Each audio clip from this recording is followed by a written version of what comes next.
អង្គុយរំលឹកគ្រាស្នេហាបងនឹងជីវ៉ាធ្លាប់តែនៅចិនគ្នាតែពេលនេះបាត់បង់រូបពុំងារតើយើងអាចក្បែរគ្នាម្ដងទៀតបានទេ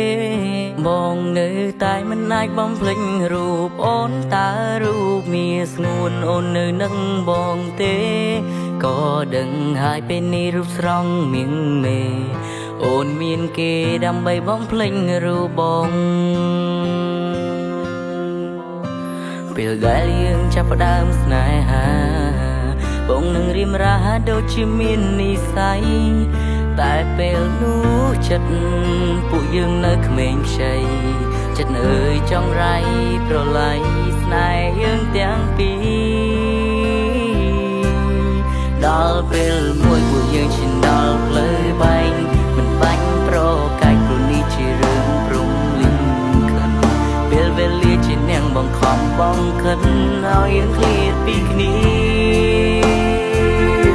ក៏ដឹងហើយថារូបអូនមិនអាចត្រឡប់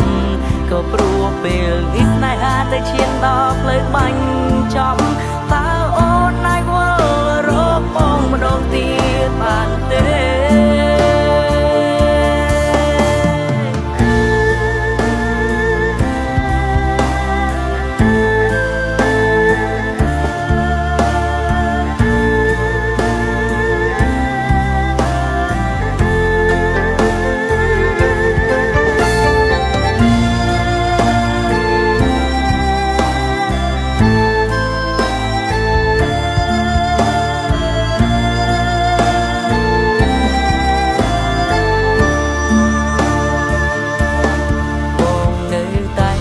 បំភ្លេចរូបអូនតើរូបមានស្ងួនអូននៅនឹងបងទេ